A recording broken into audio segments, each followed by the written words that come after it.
number one political show the whole UK and in the diaspora. Ne ye will normally be breaker about Yemen, Ghana. Harriet Thompson, British High Commissioner, was she right, say, or getting involved in the arrest of Baka Vomayo? I said, Sassemno, I hear very complicated. Human rights law, and your lawyers were ha. Your various professions were ha. You be Didi, Sanoma in Wabu. After so, Haruna Idrisu, minority leader, or say, or challenge the constitutionality of the passage of e-levy. E-levy law, no, or Sitama Urban, was it? He was not there. If you say the matter is a fraud, and he doesn't agree with it. Nti yebesha ase every year a branch here UK a branch here a secretary osaye a Liberal Party of Ghana on the head of research for Liberal Party of Ghana Mr. Richard Duncan. It is saying thank you. Now Obana no what to say. Very well. Nice bright day. Yes. I feel so, and then so Queen Jubilee, are very interesting. The whole world will be a canvas. The services are Queen are provided to us as Africans through the Commonwealth and a normal Bible. So, Uma ever canvas and crack. I feel so. You are also a Mr. Kate Yosin, our chairman for PPP, Progressive People Party. UK back was Hindu United Kingdom na chairman back was Hindu so and representing and we know say 2024 he has a lot to say about it asana elections na no matter say Mr. Onyema Boko she say aka almost 18 months na MPP regime no asa nti onu wudman ye no wadwindwe na yefa papa the best way to replace them when they have gone. Things are going very well. And now, Mr. Charles Asma. Nyamiadum was while retaining opposition in Ubio, and you're looking forward to move things to the next level. Ghana beyond aid, it's on course. Yes, 2024.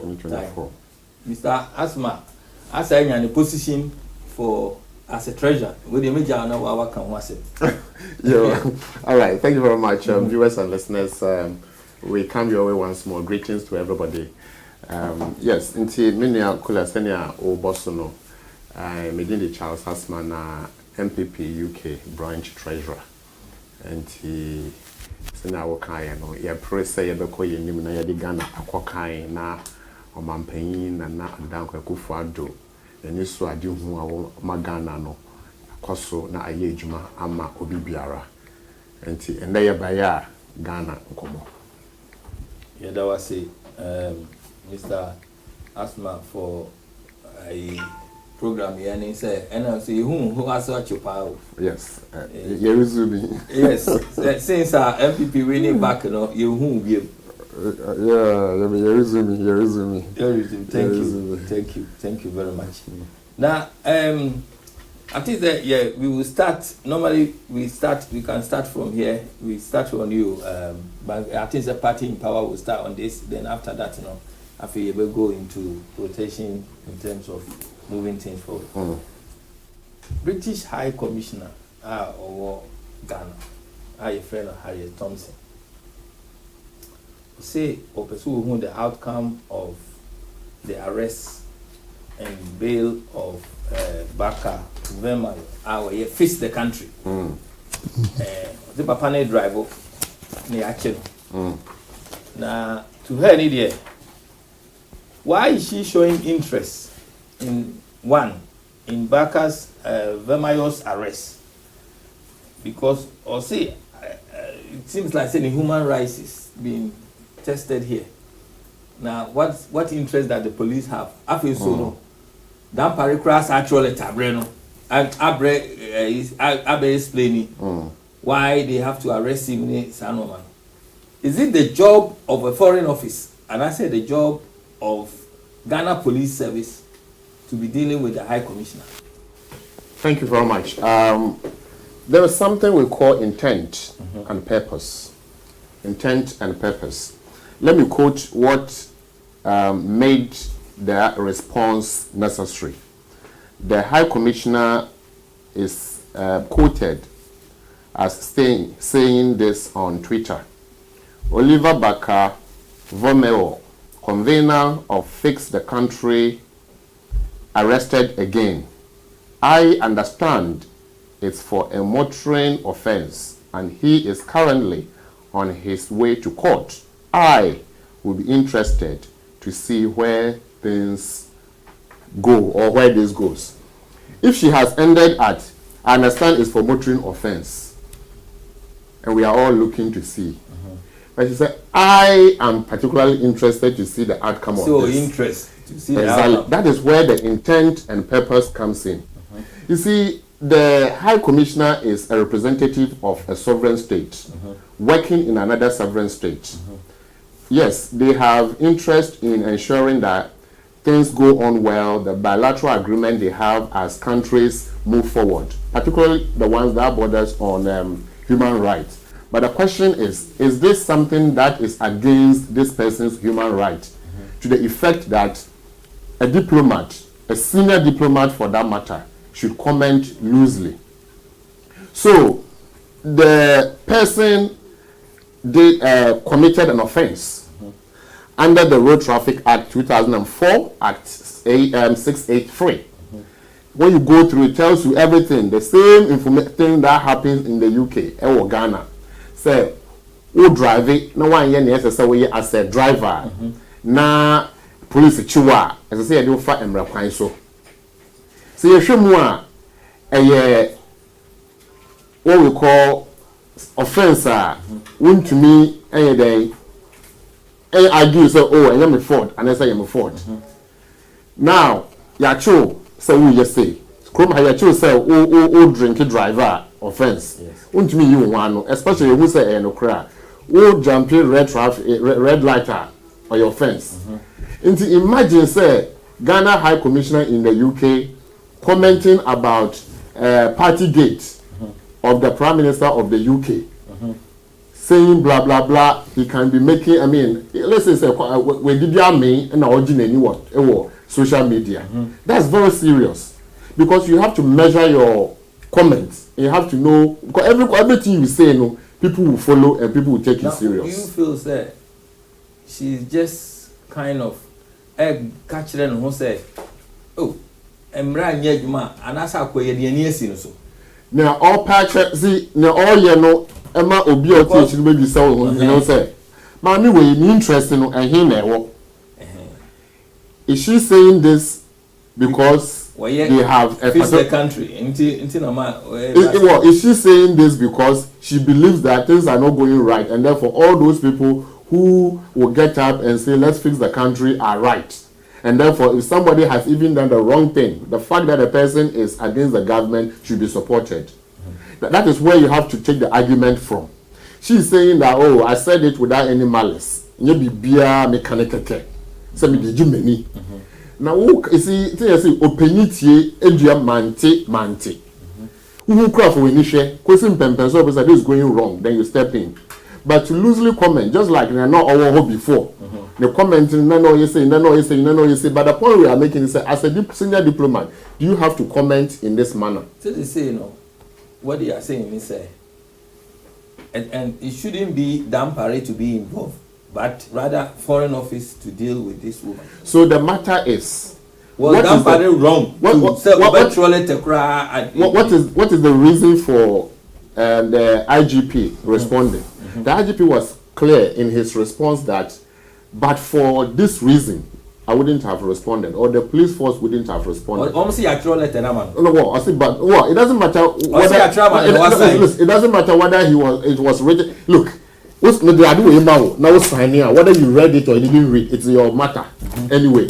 But the point you are making is, is it bad? In my view, and because say, look, yes, sir, Niesi paint here in Kawe and family.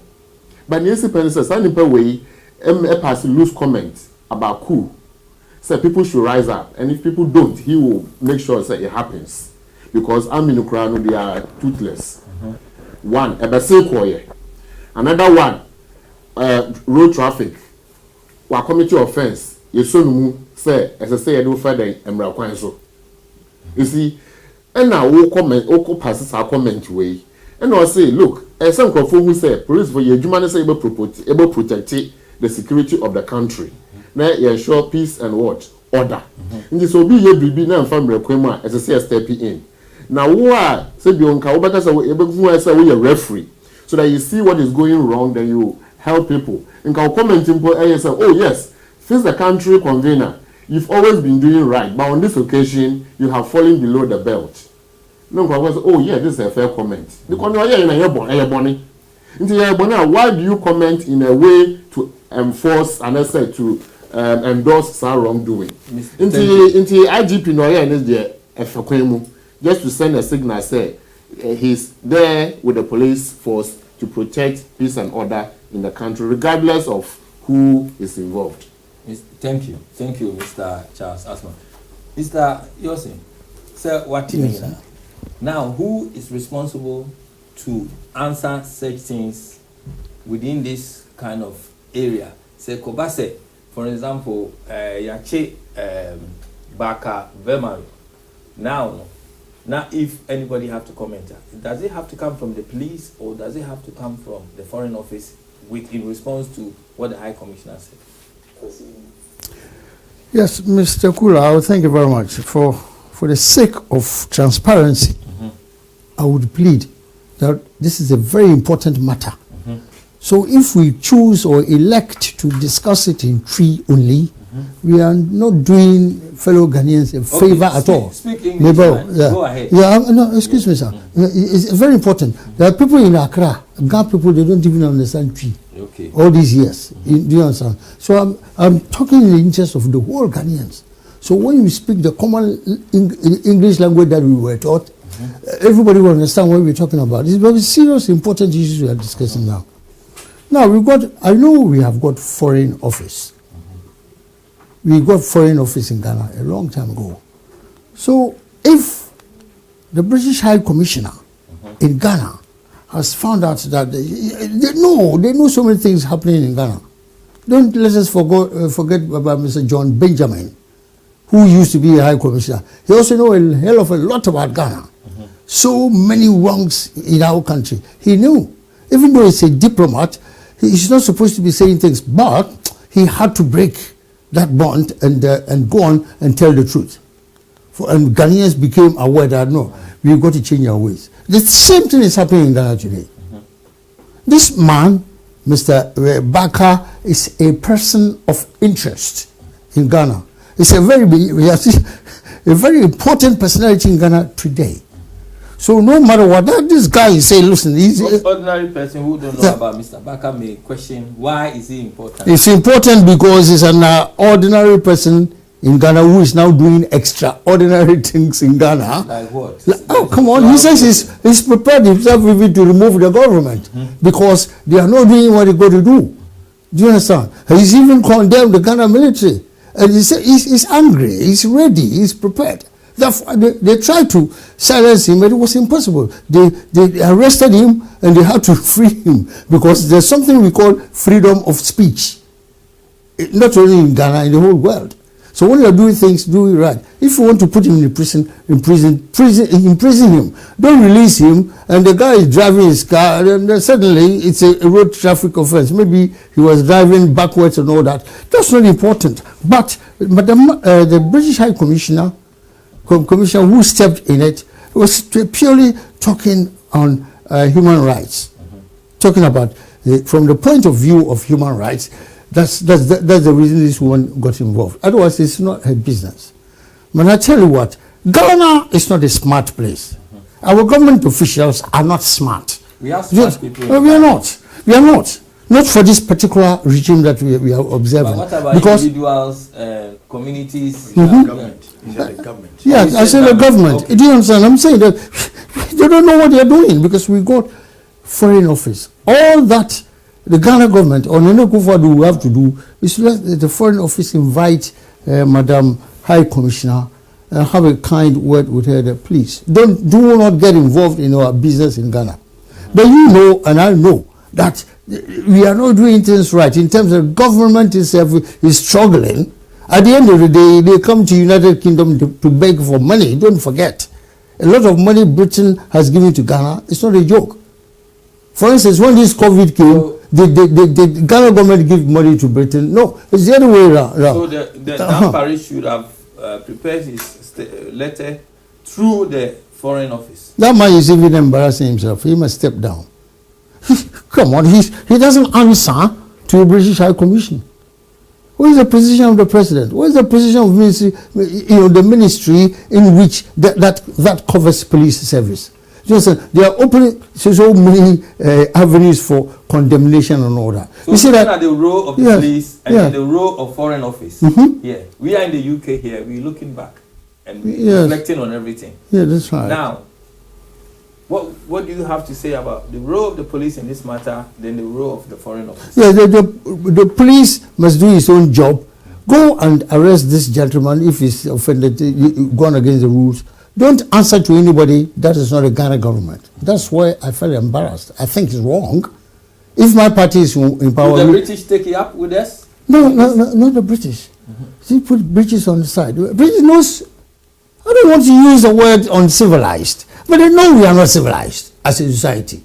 Even though she's an English person or a British person, they know we are not seriously civilized in the country. We are struggling. We don't know what we're doing. You know what I mean? Because Mr. Dampare is a high IGP, Inspector General of Police. If the guy has done anything wrong, arrest him, do your job as a policeman. Don't answer to British High Commission.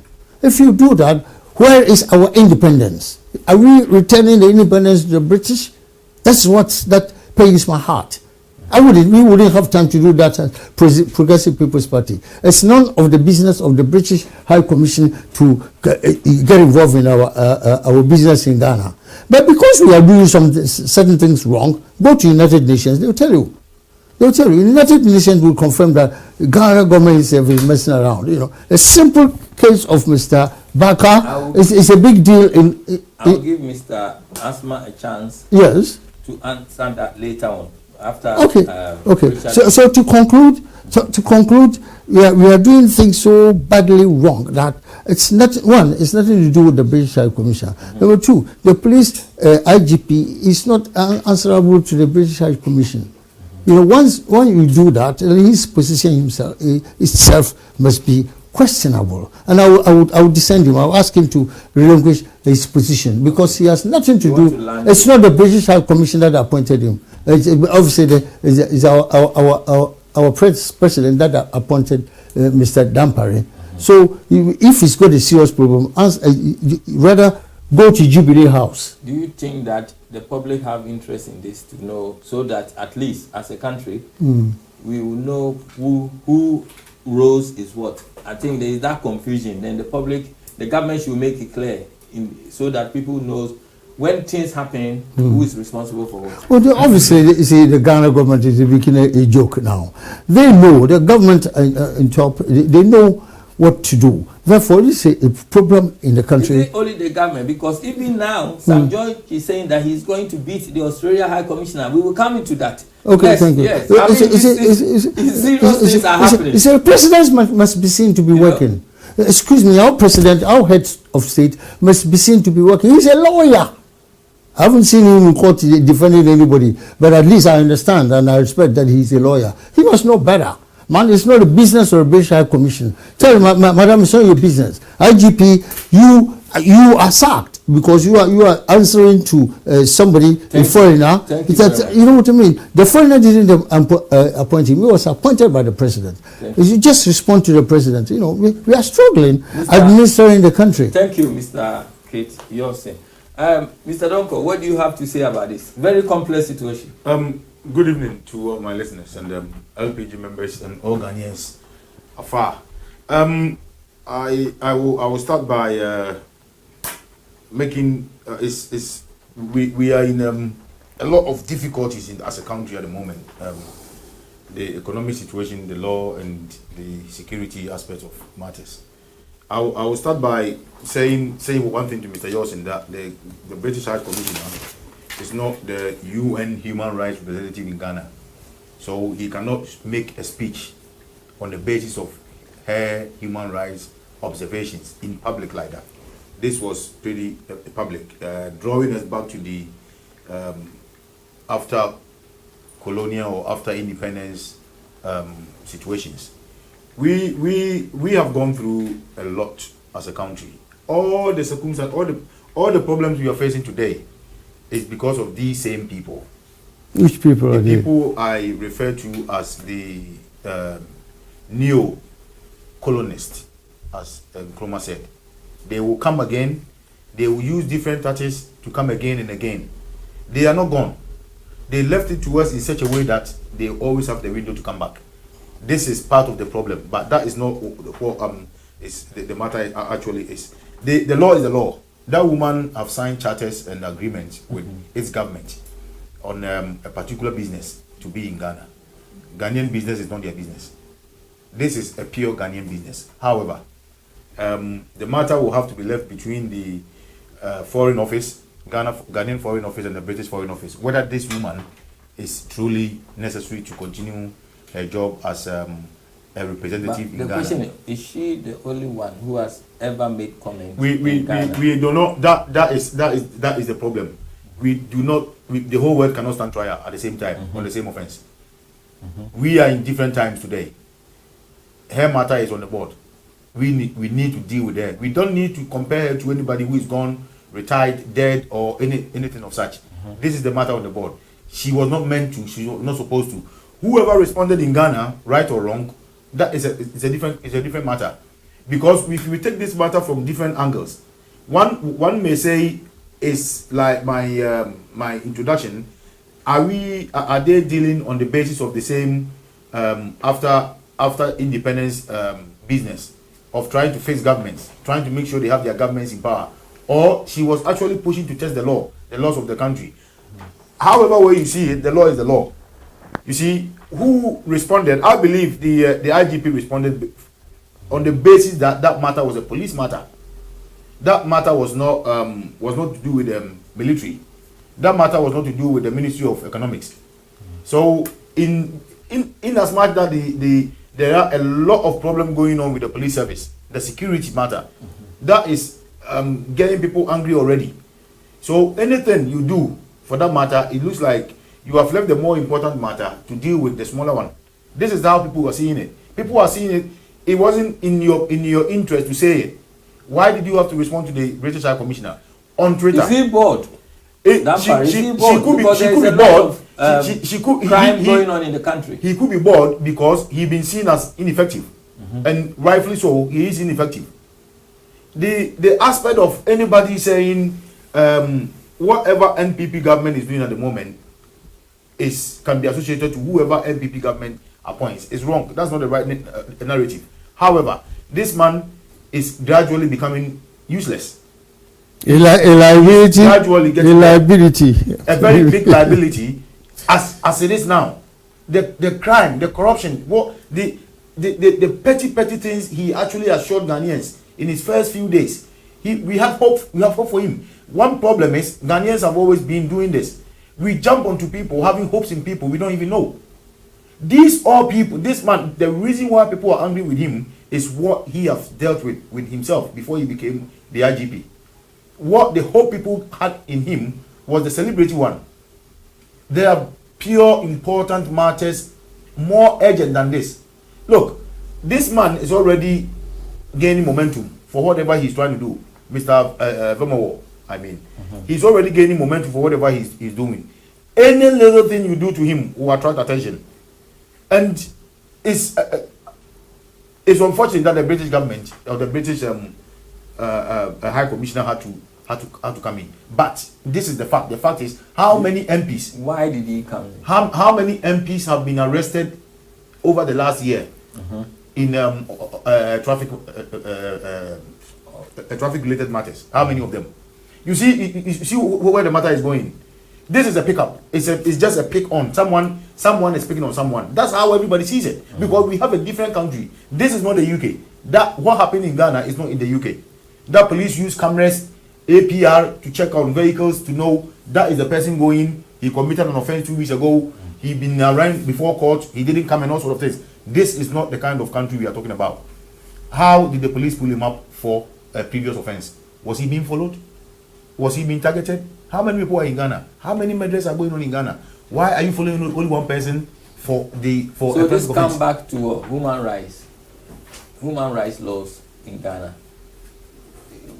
The High Commissioner maybe is just concerned. She can be concerned. Yes, she can about be concerned. Mr. Vomawo's kind of well-being. I think she overreacted. The overreaction she done is that she in the British Embassy in Ghana, they have I'm sure there is an office or a department that could have channeled this rightfully to the right sections of the country. What ministry will have to deal with it? But to come on Twitter and say this, it's seen differently.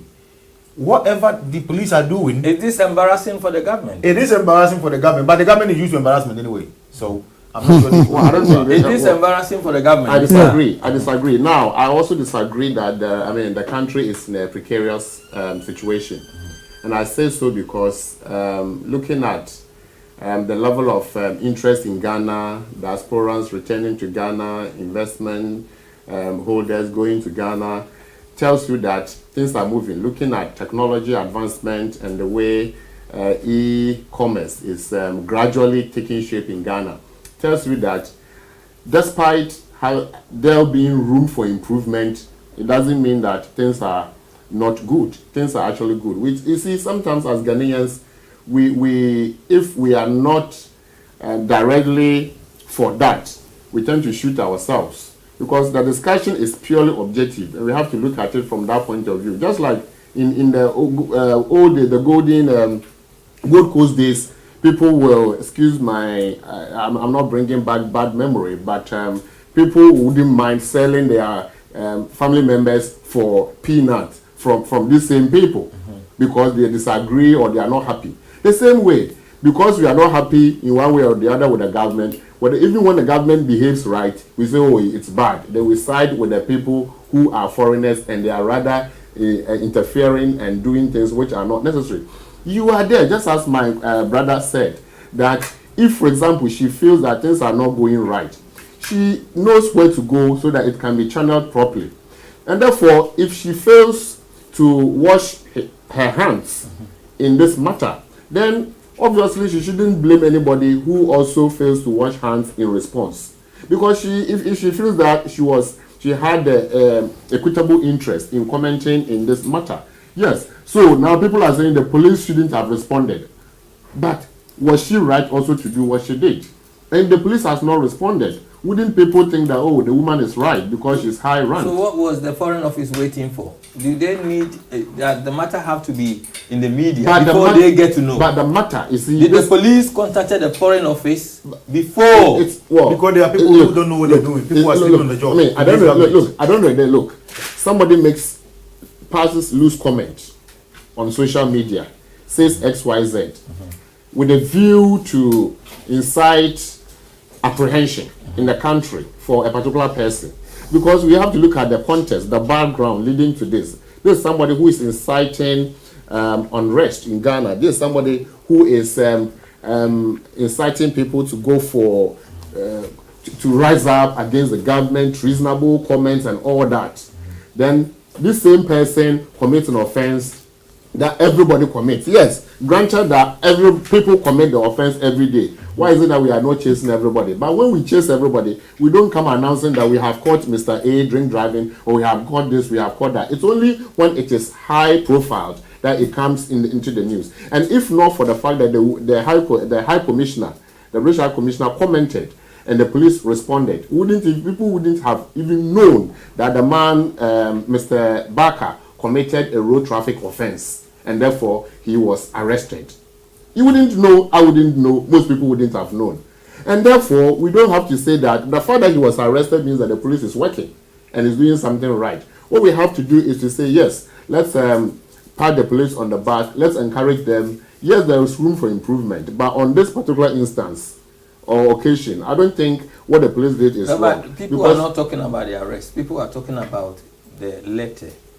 You know, that but the letter is to respond. Should come from to respond to Foreign Office responding to the High Commissioner rather than the police. Remember, the woman touched the police, said that the man has been arrested again, and I wait to see what becomes of this. Interestingly, we will continue on with this topic, but let's hear what one of our viewers have to say. Good evening, sir. Hello, good evening. Can you hear me? Yes, I can hear you. Sorry, who is this? Mr. Sule? Yes, Mr. Kula, this is Sule from South Africa. Okay, Mr. Sule, the moment I heard your voice, yes. it was you. Yeah, can you go? You heard everything? You heard everything? Yes, I heard everything. I heard everything, Mr. Kula. And what do you have to say about that? Thank you so much. Thank you so much for the opportunity, and good evening to all the panelists. Mr. Kula, I think what the IGP did is the best, because if the British High Commissioner can decide to disregard our country and interfere in our affairs, anybody could have responded to him. Even I could have responded to him. And she deserved the kind of response that the IGP has given to her. But then, Mr. Kula, again, the PPP is poorly represented tonight again by Uncle, what's the name again? Mr. Kate Yosin. What is he? What's his problem? When you finish, Mr. Yosin is poorly representing the people. No, Mr. Kula, I think I'm quite surprised. I'm not going to take a position from. No, that man is hiding in a whole pit in South Africa. No. No, I'll get up and move away. That is a bit of an idiot. Really? No. I don't tolerate people like that. Mr. Sule, what are you doing in South Africa? Okay. What is he doing in South Africa? Yeah, no one. Mr. Wilson. Mr. No, don't pick on me. I don't know you. Don't mention my name. No, just go straight to the point. Go to your point. Yeah, go straight to the point. Are you paid? Are you paid to be saying the things you be saying all the time? I'm not surprised that Mr. Wilson can be this intolerant, because he's been sitting there criticizing the president, calling him all sorts of names. And he's all not sorts of allowed names. to be criticized. Is No, that put him right. Write everything. Come on. No, I'm not writing. I'm I'm not talking to an idiot like this. Okay. Mr. Wilson. So what do you have to say? Mr. Kula, let me leave the argument from. Just make your point. You say you make a point. Now you tackle me. You have no right to tackle me. I'm making my point. You see, for a party that is taking its roots from the CPP, the party that claims to have fought for our independence, and somebody who is representing the party is now defending what the British High Commissioner did to us. I mean, come on. I believe Kwame Nkrumah will be turning in his grave if he listened to such people. Which part of Ghana does this guy come from? No, wait. No.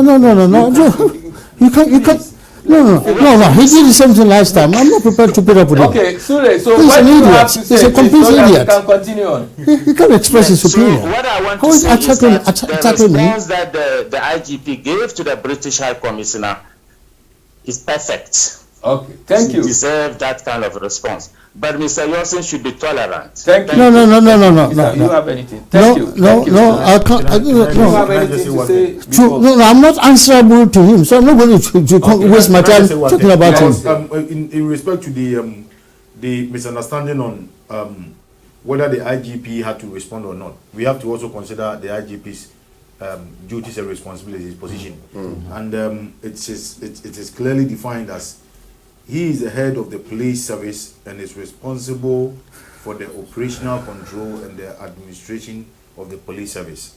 And within this, if the police's name is brought into disrepute, he's in the right place to respond. Thank you. And I think I shared. You see, I wish tonight we would leave all partisan interests and purely stick to Ghana. And our core mandate as Ghanaians, protecting the sovereignty of Ghana, because we have only one Ghana. We are here in the UK as foreigners, immigrants, and you dare speak wrong against the royal family or the parliament or this and that. You'll be gone before the next day. Of course, you'll be arraigned before court, but the right thing will be done to you because you cannot just speak loosely. You see, the understand. But the point we are making is that if, for example, a respected individual allows herself to speak anyhow, then if the person is if the response comes anyhow, quote unquote, then it wouldn't be out of place because we have to put things in proper perspective. And I'm glad to hear that the police is supposed to put things in proper perspective. And therefore, as head of the police, the IGP is not out of place to respond, whether through the foreign office or through the police service. The name of the police was mentioned, and therefore it is the police that has to respond. And therefore, it is not bad that the leader of the question police is police can respond, but do they respond directly? They can respond as per their duties and responsibilities. They can respond. The problem we are having is we are playing a kind of my enemy's enemy becomes my friend. That's what we are doing. The police have responded to something that is rightfully in their place. The High Commissioner has done something that is wrong per her position. The High Commissioner could have been an ex-High Commissioner and making this comment. It wouldn't be a problem. But she is bound by some certain regulations assigned by her government. If we are concerned, although she's a High Commissioner, she's a foreigner in our country, the question is this, that do we live or lead by example? If our leaders are leading by example, would this give one even a chance or opportunity to say anything? This will still happen. This will still happen if leaders were leading by example. Unfortunately, because the leaders are not leading by example, we are having this kind of problem. And still, the same example can be set to that woman through the various international avenues, legally. Because what this woman has done, it could be a wake-up call. It could be helping the police. It could be helping the security and the law society. Either way, we have an underlying problem. The underlying problem is, in my perspective, and most people in my position as a researcher, we know the West has left Africa, but they've not left. They're still very interested in there. A lot of the problems we are going through, they are behind it. We depend on them. Our impulse of even look, there was an example. I'm just giving you one example. One example is this: when I was in Ghana more recently, someone would not eat Ghanaian rice. They refused to eat Ghanaian rice. Ghanaian rice, which was cooked, they were saying no. That's they want a foreign rice. What will making us even not want our own goods? That is the example of they are gone, but they are not gone. The trading standard, the ideology, the way we live, we cannot. They are built on something to get to where they are. But this example still comes to bite the government. The certain governments. If the governments are doing the rightful things, these kind of problems start from the government. The government, how many MPs have we seen over the last few years in a taxi going to parliament? It doesn't happen. Do British why don't you say bicycle? Well, that's far-fetched. That is far-fetched. Not even a chartered taxi. It doesn't happen. Let's go back to our debate. Now let's look at this, the e-living. No, sir, I think the matter is not completed. People are interested. They are listening. And I said, listen, you asked a good question, and we really need to discuss it into detail so that we understand. Do you still have something to say about No, not still at all, because we have not finished discussing, doing this debate. If you have something listen, to say, that's what I'm saying. I ask a critical question, and somebody somewhere is saying things differently. Listen, this shows that people are listening to Omega Live TV, our political show, where we have people from all over the world. Yes, our government must caution the Inspector General of Police not to be answering to the whims and caprices of other people, but to Ghana government that appointed him. Do you understand? If he's got a problem, go to the man who appointed you. I think you are not getting the. No. Let me start. No. Listen, I have not landed. Okay. Yeah. You see what I mean? So we can this small matter. We shouldn't even spend 20 minutes talking about it. All I'm saying is that the Ghana Police Service head, IGP, was appointed by somebody. He's got a superior officer. So if somebody is playing games or asking questions or condemning him, don't worry about that. Just do your job and report to your boss. Let your boss take it up. This is a political matter. It's a diplomatic matter that the High Commissioner who's set in is not supposed to do so. But the way we go about it is that we've got something we call Foreign Office. I'm sure most Ghanaians don't even know that there's a Foreign Office covering all these areas. So that lady from the British High Commission, Foreign Office must connect with her and get this matter resolved, not to be delving into local affairs.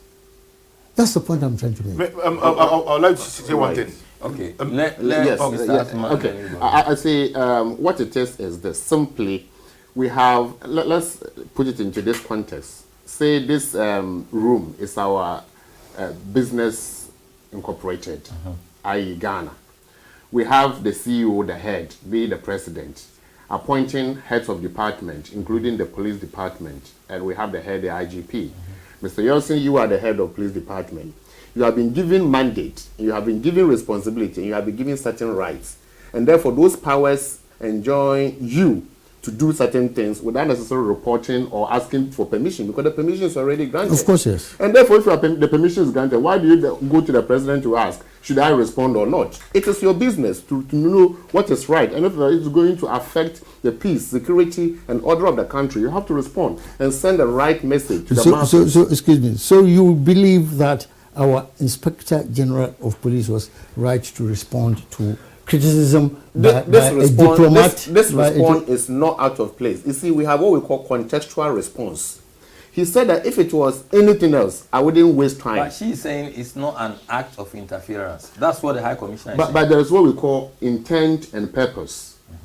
If you didn't want to interfere, then what's the point saying this? Why didn't you pass it through the right channel and make it official? It was a tweet. It was look, tweet. But you see, That's more public. That is why we are saying that if you are a leader, Put it in a public domain. if you are a leader, Did she do it strategically? well, That's if exactly what I said. If you're a leader to the It extent have that too many angles to it. because she represents the British government, and therefore UK in But Ghana. she was not afraid to put it. Yeah, but she's UK in Ghana. Why? So let's say that now UK Why passes do you this think she loose do that? comment. Why would she do that? Why would she do that? Because She's doing that because one, she's also talking about human rights Yes. and That is wrong. No, that is wrong. That is wrong. There are other avenues that matter can be passed through, even to the British High Commission. But you see, human rights. Where lies the human right that someone who has committed an offense under the law has been arrested by per the prescriptions of the law, that if you do this, this must happen to you. And it's not that he's been incarcerated and not given opportunity to respond. He's been taken through the due process like anybody else. And therefore, the wisest thing she could have done was to observe to see what happens, rather than jumping to comment loosely. Now she's commented. She's concluded without any reason. And now, you see, she's been left to defend. Well, the thing is, we have a job to do here. Now, if the High Commissioner is also aware of the laws in our country, maybe she would not have commented the way she commented. That is absolutely wrong, because ignorance of the law is not actually a defense. You see, it's not a defense, and I'll explain. I'll go what around. What do you mean by ignorance of the law? Not the excuse of no, I didn't know. It's not an excuse. But she's saying it's not an act of interference. It is. Well, that's what we expect her to come out with a defense. But why we don't will we continue next week because we will have more information. So why don't we want I to will be make open? inquiries with the High Mr. Commissioner Mr. and also find out more from the police. Mr. And next Kuma, week you can continue on with this. I want to say one thing. I want hold- to say one thing before we move on. Okay. Just one thing before we Yes. move on. You see, it's Mr. Yossi made. I'm not sure if it's Mr. Yossi that made a statement that the IGP have a job to do, and probably he should concentrate on what he's doing, and then leave the other matters for other people to attend to it. But unfortunately, if the IGP was, are we saying, therefore, if the IGP was performing to expectations, this response would be right? That is the other question that comes out of that statement. If the IGP was performing as per expected, will his response be accepted in good faith? Irrespective of that, I think the Foreign Office would have been a good place. But to deal with. per his duties and responsibilities, he's absolutely right. The maybe it would either way the police as an establishment had to respond, because it's either he take it through by himself, like the way he did, or through the public relations officers, which will still be signed by the IGP anyway. So it will be the same thing. We are putting two things together. The man has done what he had to do. However, there's more better things he had to do before this.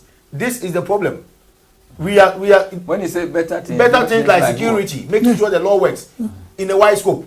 The law is not working in a wide scope. Imagine how many policemen found this man.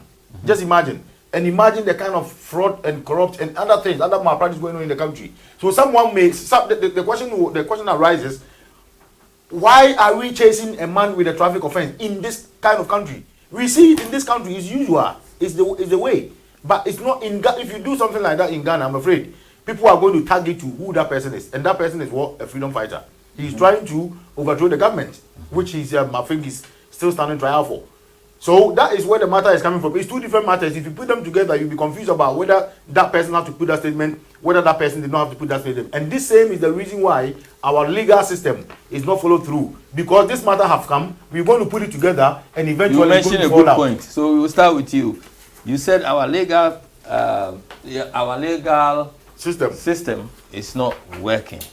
Now the minority leader on E-Levy is saying that they were not present when the law was passed. So therefore they are questioning the legality of E-Levy. 3 members of NDC, led by Haruna Idrisu, the minority leader, they have filed a lawsuit at the Supreme Court challenging the passage of the E-Levy.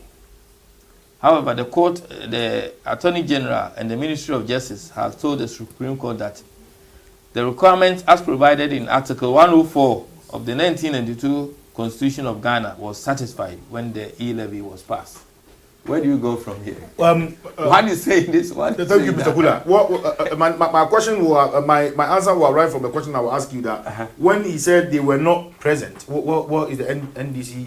What does it mean they were not present?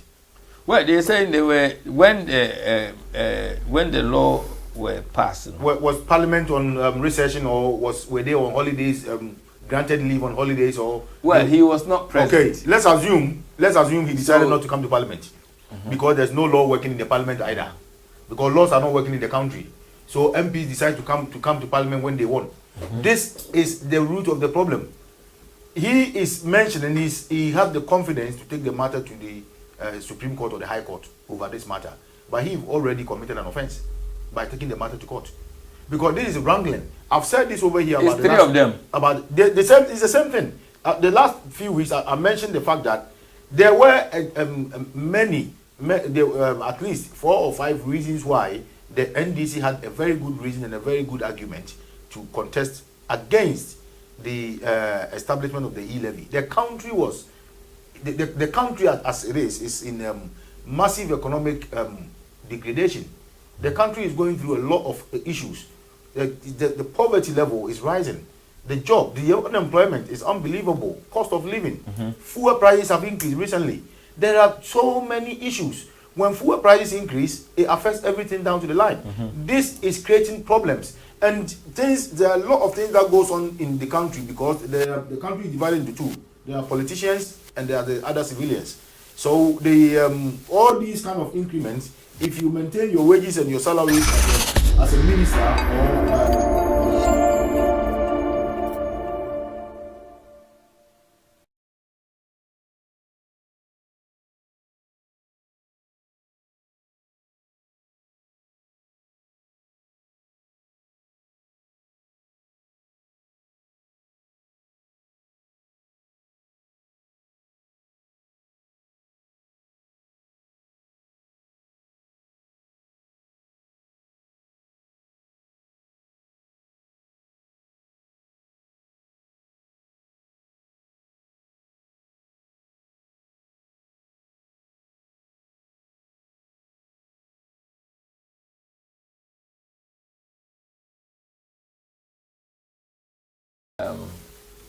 Here for Richard. Right. Yes, with the e-levy case. What I believe is this Supreme Court matter is okay to maybe bring it back or stop the e-levy, because there is hardship in the country at the moment. I mentioned the last time when we were speaking that the NDC had points. They had important points, argument in their position as the second, the largest opposition party in the country, to argue it and provide alternatives. But because of their own, for some reasons, they did not come forth with it. They allow it to go on and then come back to do this. I believe where they're moving is the right direction. They have to make sure it's either repealed or more explanations and other things. It have to be forthwith. Look, I wouldn't be surprised if something that is being introduced new was coming out at 0.02%. This is a new thing. Look at the economic breakdowns in the society before this. The other day, my NPP colleague was making some comparisons that I thought when we bring this matter again, I'll refer him. His comparisons were out of place. If you are comparing the United Kingdom, the European Union, and the United States to Ghana, when it comes to public expenditure, that is a joke. It is nothing. We only take NHS. You take benefits, housing benefits. That is nothing. That is nothing compared to what the government spends in Ghana. The government of Ghana don't spend nothing in terms of public expenditure. If you take away the MPs payment, the ministers, and the public servants, what else does the Ghana government pays?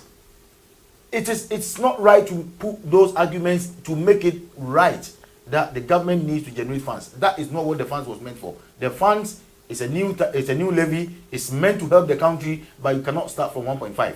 I think the NDC, if they have better argument, if they have some options, is in their right place to go to court.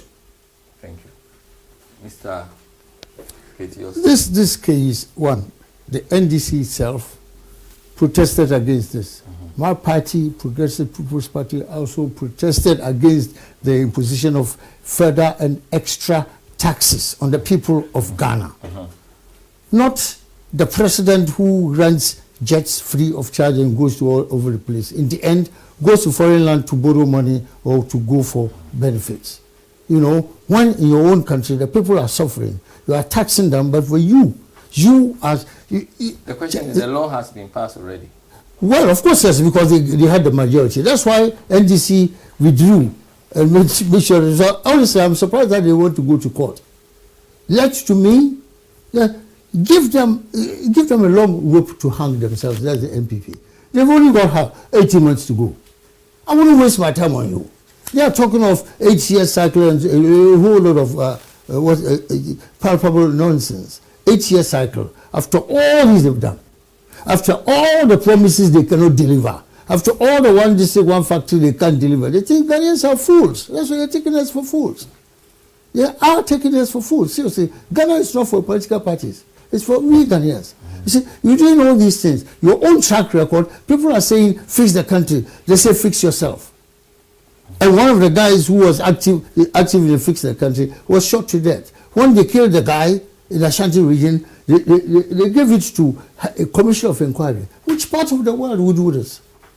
Shooting somebody to death is a committee of inquiry. Inquiry what? It's an NPP official in the central region, in the Ashanti region, that showed that guy's picture, and within 48 hours or so, that guy was shot, brutally cut to pieces, and he killed the guy. Okay? So it means there's so many things wrong in the country which our government must address. They are not addressing, and now the cheek of it, they say, e-levy, tax and all that. We know taxation helps, but we got so many taxes there. If you look at the Ghana history, unless somebody who doesn't understand the Ghana history, the social security that we pay, it's Kwame, the old man Kwame introduced that. He did not introduce it for fun.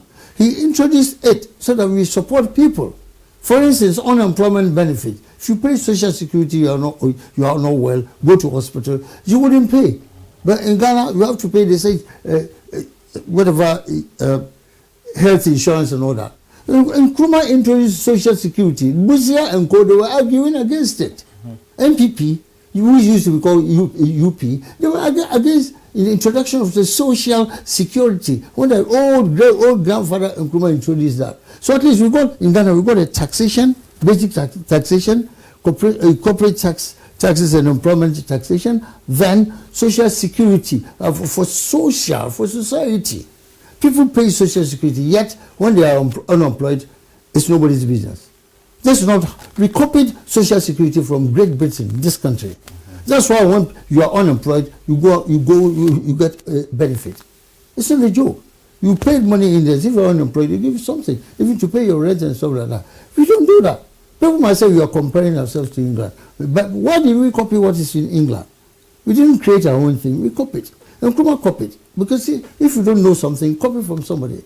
He did. But the MPP, this Busia and Co., they should have continued to make it better. By this time, we would have been a welfare state. That's the core of the problem. So dancing around and bringing more taxes, you see, we are creating confusion, we are creating corruption, and this is what is happening in Ghana today. Nanadu is saying that this will help. That will not help. No, Mr. Kula, we have to address. It's exactly the same thing Mahama did. Mahama was increasing tax, and Kufuor take the taxes off, and now only to come back to put e-levy one day. What have we actually done? We have to address the matter here. The matter is this, that we have to go back to this will help bring some money in to reduce our national debt. It will also help improve the unemployment situation. I think it is too late. When we got 18 months to go, then we are now struggling with the new taxes. It's funny, but we are watching them silently. You see, the ripple effect is that Wamayo's case is an example. Another case is the Freeze the Country. The people are not fools. They are starving. They are struggling. People are complaining, Mr. Kula. People are complaining. If you are doing things right, your children, they won't complain if you feed your children. But if you are not a good father, your children will complain. You see, so government must listen. I don't know if you wrote. I wrote when the Fix the Country came. Kitiosin, the only person in the whole world, the only Ghanaian in the whole world, I wrote and I said the Ghana government must engage those Fix the Country people and have a dialogue with them and see what's going on. Why they say Fix the Country? Then they will tell you. If people, I'm used to working with taking care of people, over 30 people under me in an engagement, So when my staff are complaining, I will listen to them. I will say I'm a tough guy. So to hell with you. I will be uprooted. The business will break down. All I'm saying is that our president or our government must listen to what the people have got. This is what. I'll say this first. I think it's my. It's my turn. Let me finish, please. Now, you see, Kula, I think my colleagues who have spoken before me on this matter have not really addressed the matter. Now, what we are saying is this. Because your question was clear. Yes. Is the minority right to say that the Law Act 1075 null and void? Are they right to say that? Is it unconstitutional that this law was passed? So let's look at the background. And that is what I was expecting my colleagues to pick up on. Please speak for yourself. Don't speak for us. Please speak for yourself. So what we are looking at is this unconstitutional? Now we look at the Constitution of the Republic of Ghana, 1992 Constitution, Article 104. Which has expired, by the way. Well, it doesn't matter, but that's what we have now. So right. It doesn't. It doesn't matter. It doesn't really matter. It's just like people saying that it doesn't matter. He promised Ghanaians. So okay. He promised Ghanaians he was going to sign that. He made the promise. That is very important. So Article 104 is clear. Article 104 is clear, and what the Constitution says is that Article 104(1) it says that business of Parliament is for Parliament to decide how many people form quorum. And in this case, one says that quorum is formed by majority of members of Parliament. And those members of Parliament present for a particular business, half of that should be able to vote. If we have vote, then business can be carried. So what we are looking at is simple. So business of Parliament will start on the beginning or opening of Parliament. So let's say Parliament business starts at 10 o'clock. Everybody is in the house.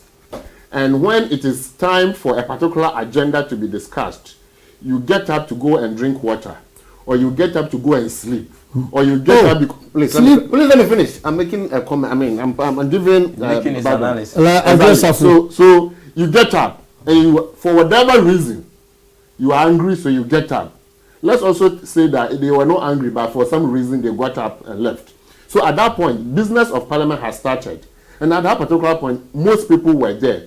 So majority of parliamentarians were present. Quorum was formed, and quorum was formed at the beginning of parliament, not when a particular matter was discussed. Otherwise, then we have to go back and say that all those matters that were discussed during that very day, we didn't have quorum.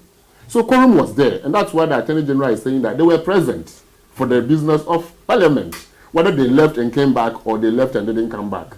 But then, granted that they left. So what does the law say? The law says that majority. How many people were in parliament at that point? We had the Speaker of Parliament present. That's number one. We had 137 MPs who are on the ruling government side also present. So 137 plus 1. Because let's take it that the Speaker is not an elected MP, and therefore he's out. So Speaker is out, we have 137. Then also look at 275. Hey, we have minus Ajosafu. I say 137. Ajosafu is not there. No, but we have 136. But no, we have one person who is not an MP, but he has lent his support to the ruling government. Who is That's the independent one. Yeah, that's the independent. So Mr. Yeltsin, that's the fact I want to sell to you for free. Now, yeah, well, I mean, yes, it's expensive. It's not free. Well, I'm giving it to you for free. It's expensive. So that's a piece of knowledge. I'll pay for it. No, don't worry. So what we are saying is that we have 137 in MPs present. Now, what we are also saying is that at that particular time, did we have more majority of MPs? So we have 275 MPs. 1 minus 1 because per the suit against the MP for Asin North, he cannot hold himself out as MP until the matter is resolved. So technically, we have 274. 274, we have now, let's take, so we take 137, and that gives us 137, isn't it? Somebody will say, but that's half. But the Constitution doesn't say if you have half, you don't form a quorum. It says majority. So let's even agree to disagree that they walked out, and at that particular time. In fact, they walked out. But technically, they were present when business started. So whether you were upset and you left, or you were your stomach was upsetting you and you left, or whatever reason, you were there from the start. But let's agree that they left, and therefore at that particular instance, we have 137 people in Parliament. Can Parliament business start? Business has already started, so we cannot. It's not that point that we are going to determine quorum. Quorum had already been formed, so we are not discussing quorum. We are discussing voting, whether we had the right number of people to vote. And mind you, if it's a matter of illegality, the Speaker wouldn't have sanctioned it. The NDC is not the NDC is okay. So let me finish. If it's a matter of illegality, the Speaker wouldn't have sanctioned it. So the Speaker presides over business for the rest of the day. It gets to a business where the e-levy matter is discussed and is to be voted. Now we have 137 people present, and at that point, so the Parliament. So now let's go to Article 104(2). 2 says that the Speaker shall have neither an original or casting vote. So the Speaker is out. 3 says where the votes on any motion are equal, it shall be taken. Then it goes on to say that, and voting with at least half of all members of Parliament present. Half. Okay. So how many members of Parliament were present at that point? 137 were present. And we no, excuse me. Ajosafu was not there. But we still 137. That's why someone else 130. But plus the other MP, the independent, MP. Okay, so that's why it's also MP. Speaker is not MP. Okay, so in the end, what are we trying to establish? What I'm trying to establish is this. Yes. Is this? Yes. You see, Article 104, it says that voting with at least half of members of Parliament present. At that point, material moment, 137 is half of 274. And therefore, all 137 could vote, or half of 137 could vote, and still have business passed. And thankfully, we had more than half of the people, the MPs present. Because the constitution is clear. It doesn't say majority anymore. There are two parts. First part says majority, and that means you need majority to form a quorum. They were all there, so quorum was formed and business started. Then got to a point, some people left, and half were left and half were present. And the second part says, it tells you simply that, and voting with at least half of all members of the parliament present, members of parliament present. Half is 137. Were they present? Yes.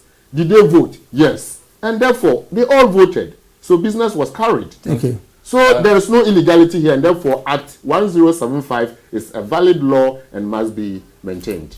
Well, at least there's one thing we can all agree on, is that if there is if whether NDC stayed in parliament to vote and lost, therefore NPP winning to carry on the e-levy, we all know there were hardship in the country. The government was in a rush to bring out this bill. But it is the matter here. I understand. Was there illegality? So then say that there was no illegality. However, I'm not going into whether it was illegal or not illegal. What I'm saying is, but the question is about whether it was illegal. We are still human beings. When there's a problem in the country, it have to be resolved. If there's a Supreme Court that will resolve it, return it, or reverse the decision, it have to be. Because people are suffering in the country. That is the point. Whether it was legal or illegal, it could be a very fine thing. So say that it is legal. However, and therefore, blah blah blah. The reason NPP is very happy to put it in the way that they put it, as in the 1992 Constitution, is because it suits them.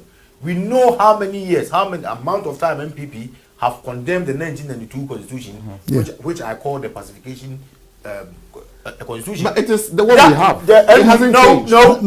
It's very appalling. But the Constitution we have. It's even appalling. It's even appalling for NPP to even depend on this. It's even very much. They worked out because NPP should have sat on it to make sure this 1992 Constitution trashed out. They know, but how many years now? We're going to 6 years now, or if not 6 years. Time. It's still there. They only use it when it suits them. It suits them. That's exactly when. As soon as they come out of power, NPP is going to start again complaining why it's not being changed. Yeah, so why is it that when opposition comes, they don't change it? Why are you not changing it? Why are you? So see, that's the point. Argument, why are you not changing it? No. The argument you is have been blaming it. The argument is I've not heard NDC blaming this. I have never heard NDC blaming this. It's not about the Constitution. It is the Constitution. That's what you just referred to. But what I'm saying, the argument is about the law that has been passed. The e-levy law comes from the legality of the Constitution. Yes, but okay. But the Constitution is wrong. The Constitution is wrong. Do we have a constitution as a nation in Ghana? Do we have a constitution? Yes.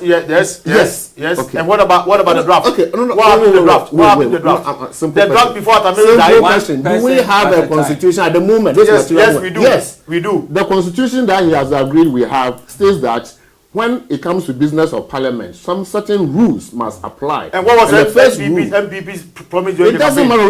What was MPP's promise during about this material movement? The MPP's promise was the document Atamiru spent millions of dollars that has been locked up will be signed into law. This material what happened movement, 5 years later? This material, the minority is going to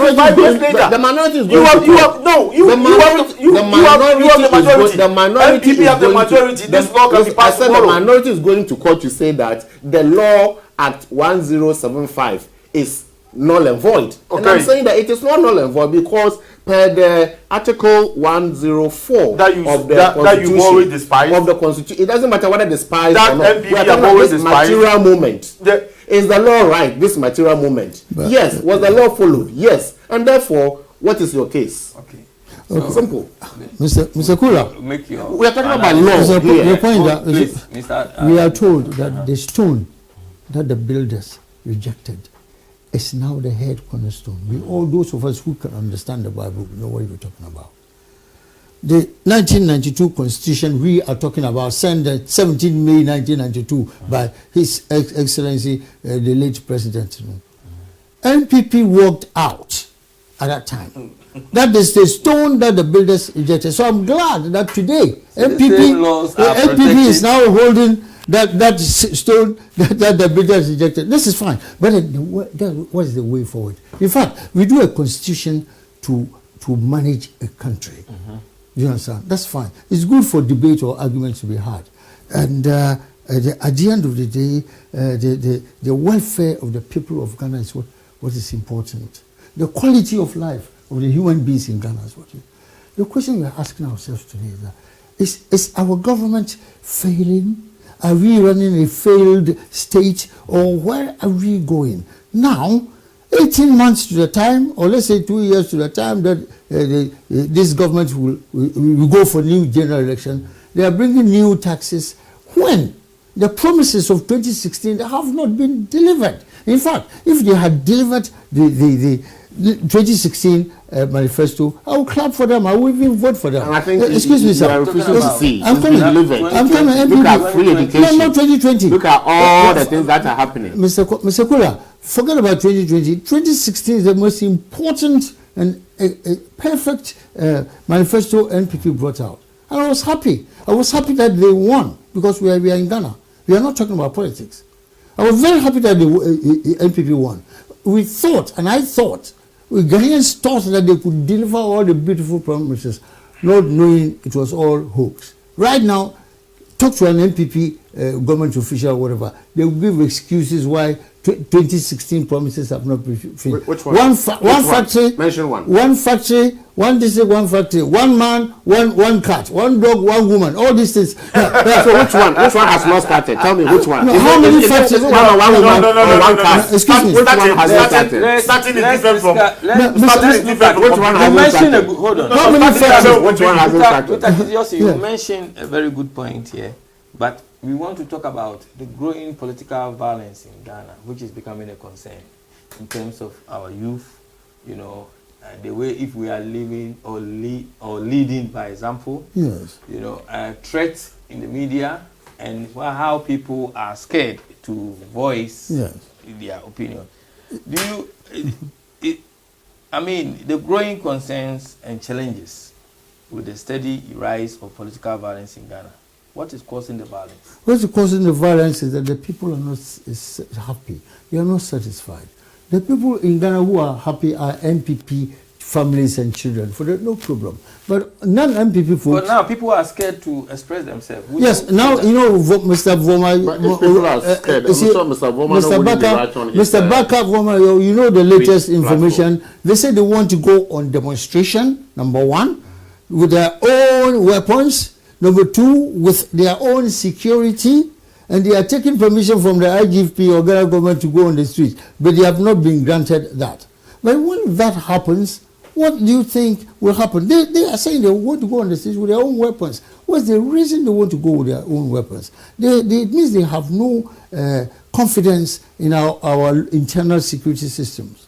It's very dangerous. You see, driving to a dangerous position. This is what I want Parliament to sit and think a way forward for us. It's not a matter of Article 104 or 105, we know that. Seriously, our ladies and gentlemen in Parliament, they are letting us down. I did an interview 24 hours ago. I said we are nearing a failed state.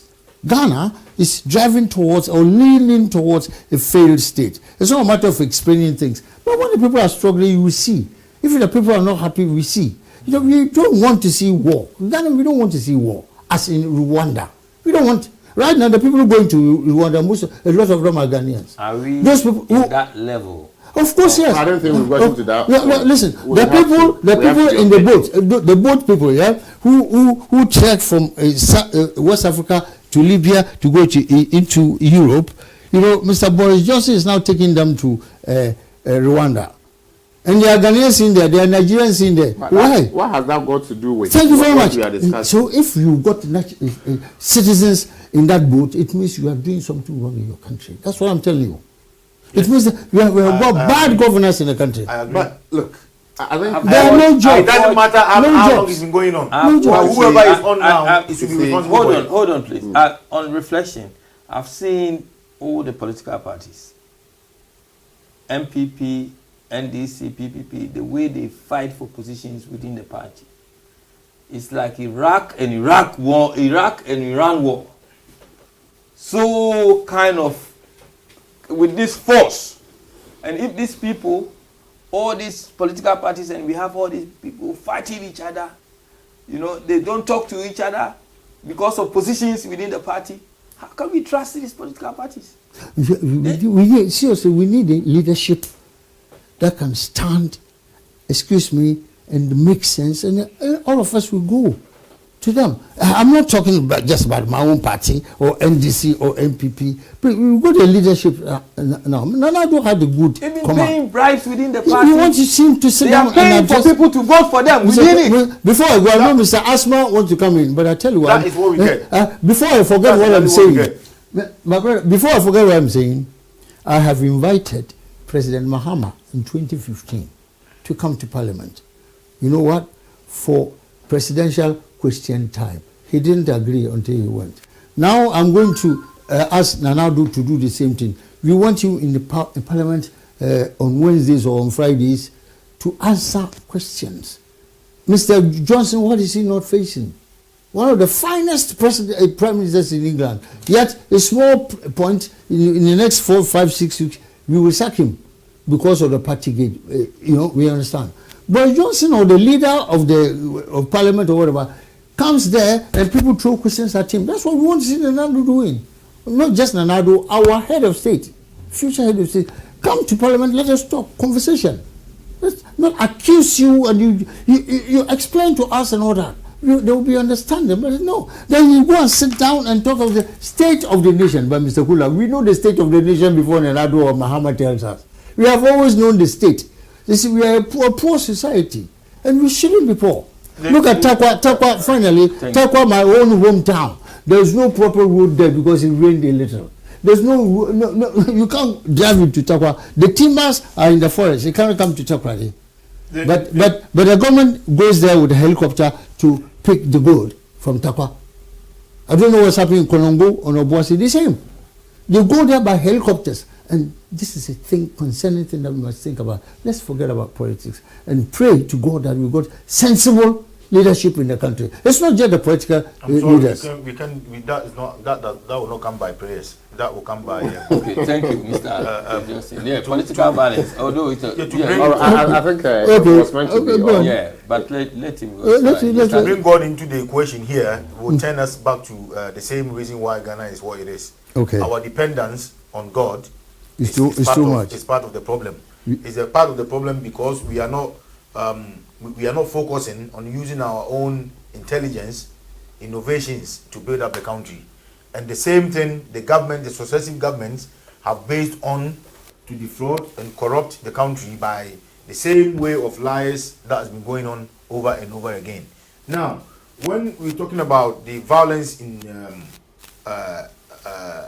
during political violence during elections and the rest, this comes by the monetarization of the events. We have no control over how much money you can spend as a donor, how much money you can give as a donor, or how much money can be given during a campaign. All these things, if it's controlled, if the law is straight, because I was just reading to it on the CDC or something, the part of the law that states how political parties should be founded. In fact, the law is there, but it's not being used. It's not being followed. People are throwing money into political parties here and there. This is a recipe for violence. The Ghanaians are getting more clever. So, the way monies are being allocated, flowing left, right, and center, obviously, when people don't get their cut, there will be problems. That's when people form allegiances. Within the party, there are problems. Outside of the party, there are problems. The fact that people are able to buy matches and whatever to go and share to people for campaigning are all part of this kind of a problem. These problems is one of them we expected Nanado to make it a thing of the past, which has not been done. In fact, this man is, I'm sorry, but the Nanado, as we know, has not behaved as we thought. Everything is being a sleeping. Let's say this. We will let you continue. Good evening. Hello. How are you? What are you saying? I'm very well, thank you. We heard everything. Can you speak louder for us, a little bit? My voice across. Yes, can you hear me clearly? I would hear TTM kakra. Boom, ding. So, is it clear now? Yes, it's clear. Bacha what in Nina? Bacha one a friend or free. Yes, I'm Pascal. I'm calling from Leeds. Charles Scala. I'm Pascal. I'm calling from Leeds. Oh, okay, Leeds. Okay. Yo, Mpacho, where the watching in anti ubetimi akowai.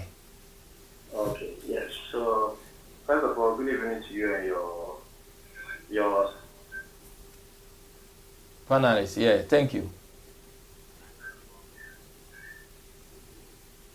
Open you. Hello, can you hear me? Yeah, we can hear you. Yes. So I'm saying good evening to you and your invited guests. Thank you. Yes, I just wanted to contribute to some of the issues that are being discussed. One on the e-levy.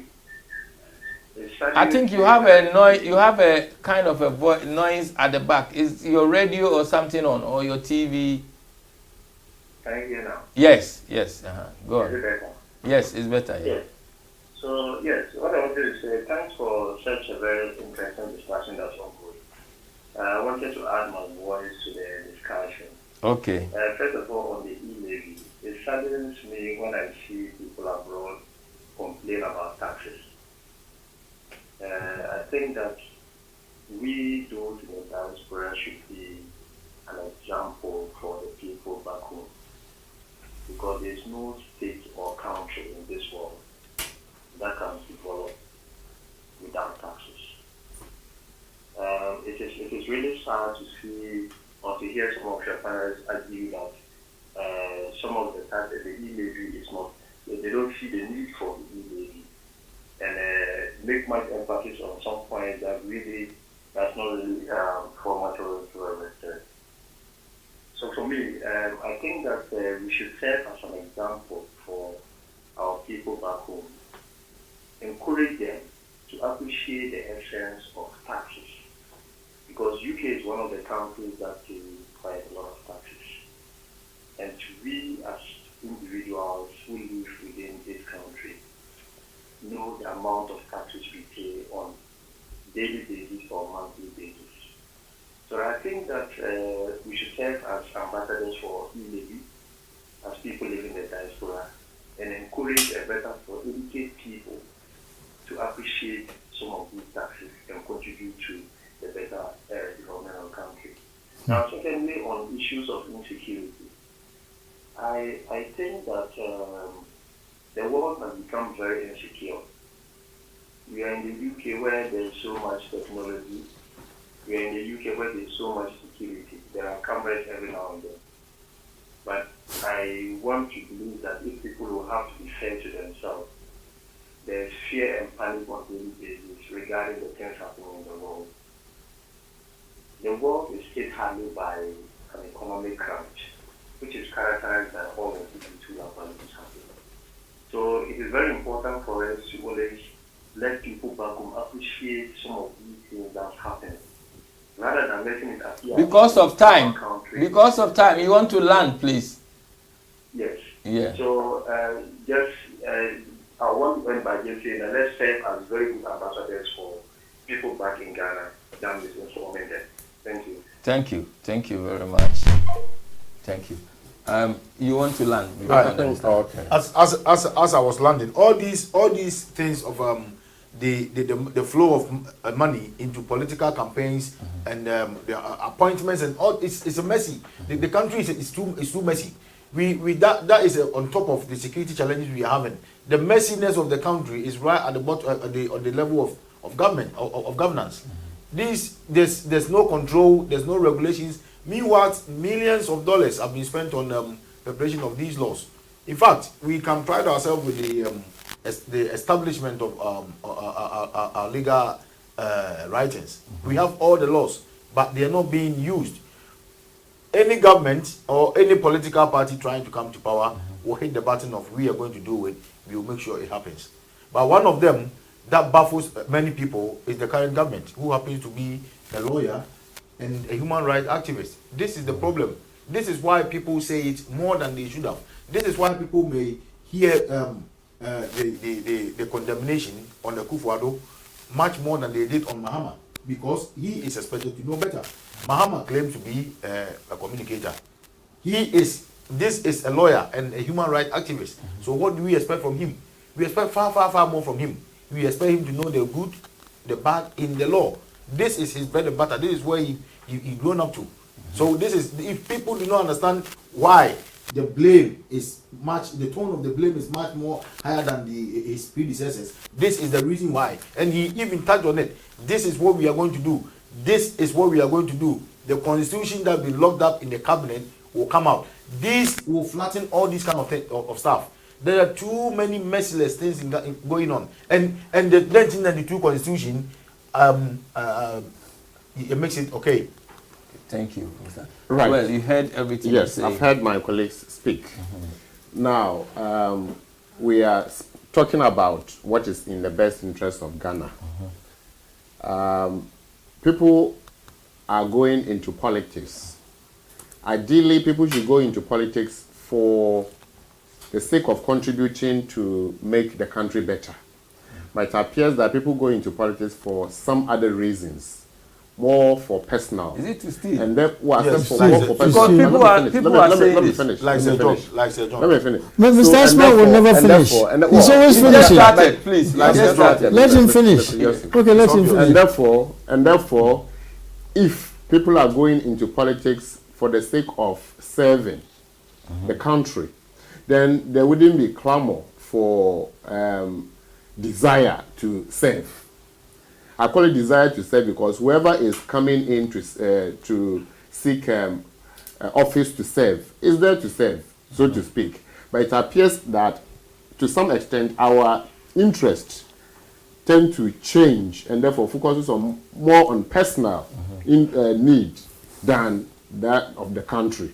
And that is where I will agree that we have to then take a step back as a country, as individuals who are seeking political office to serve, and to look at what am I going in to do?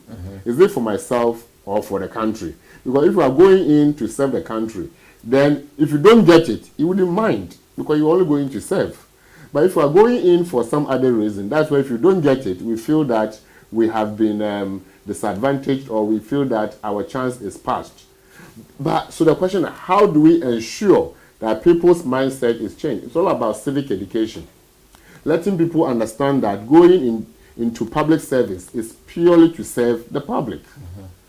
So that when you are put in there, this is not time But for... do we have that mentality as Ghanaians? It's called as morals. Africans? It doesn't work in nation building. It's called morals. But it does not work in nation building. You see, those morals spring from people's principles. It's the and law. values. It's the law. It's the law. People's That's important. principles The law, and values. the law, the law. Because in terms of violence, you talked about violence, but in terms of violence, the law is working to the extent that if you overstep, obviously you will not be dealt kindly with.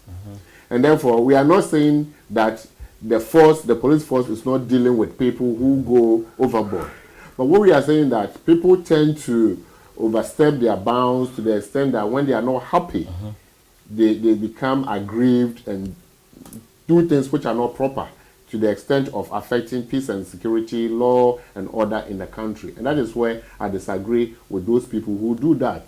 So what is the way forward? Of course, the education and the fact that individuals who go into politics or individuals who go into public service should first understand why they are going in. And of course, the law must be made to work as well, so that it's not like Mr. A knows the law enforcer and therefore he will be left to go scot-free and Mr. B will not. It has to be fair across board. And therefore, I still feel that the IGP is moving on the right track because he feels that he has to take the bull by the horn so that people will see, because Ghanaians, we believe that when fear of God is put into us, that's when we see the need to do the right thing. And I think the way the IGP is going, gradually, people will see that they will not just mess about. If he's learning, I would like to hold on. I would like to. What I want you to do is then you learn because of the time, so that you give your final analysis. Sure. When my friend colleague was talking about the people's own perception and own morals to stop corruption, bribery, and all these helping these violence going on. This is where Africa have lacked all this while.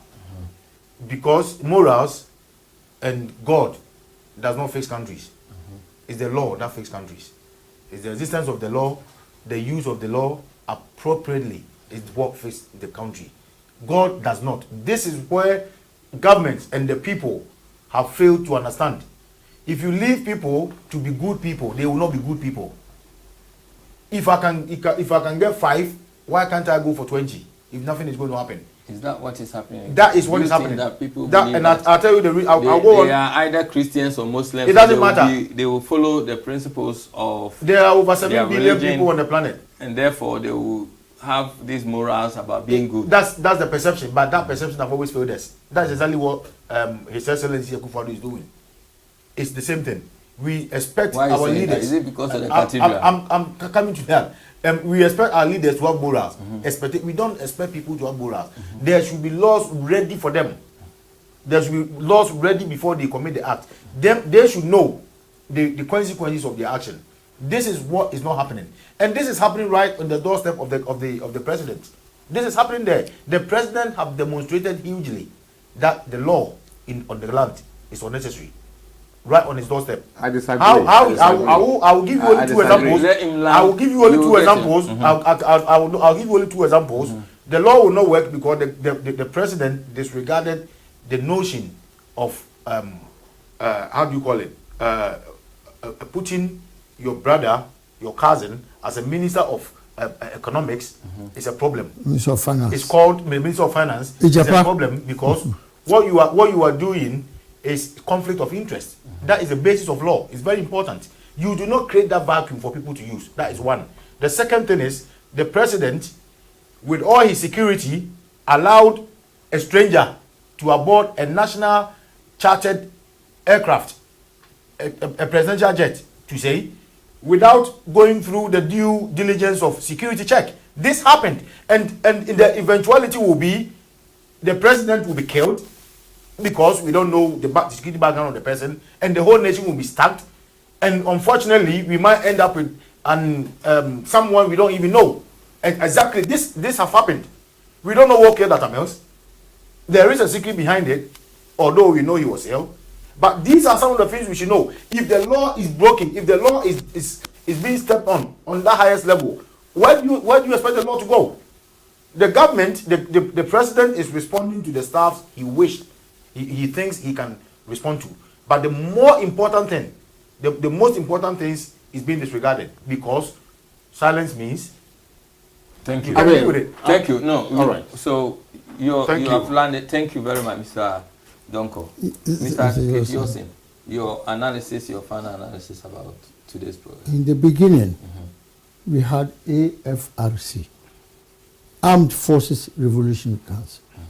They came to make the biggest statement in Ghana, and that is, do not use your public office to amass personal wealth. What does Rollins? And even Colonel Utuka, a military official who took a bank loan of, God knows, is it 50,000 cedis or whatever, he was shot to death at Teshi range because he was a military officer. That's why he used his authority to go and take he took a bank loan, signed for it. He didn't steal.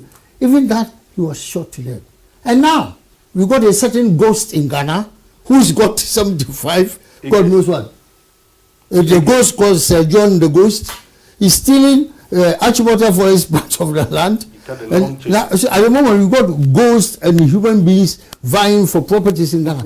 When we said, declare your assets before you come to Parliament. If okay, about it, no, I took Kosindom, Dr. Papa Kosindom, into 2012. Mr. Kula, into 2012, we took Dr. Papa Kosindom to declare his assets. He declared his assets. He's a businessman. He declared every asset. This gentleman is a financial man.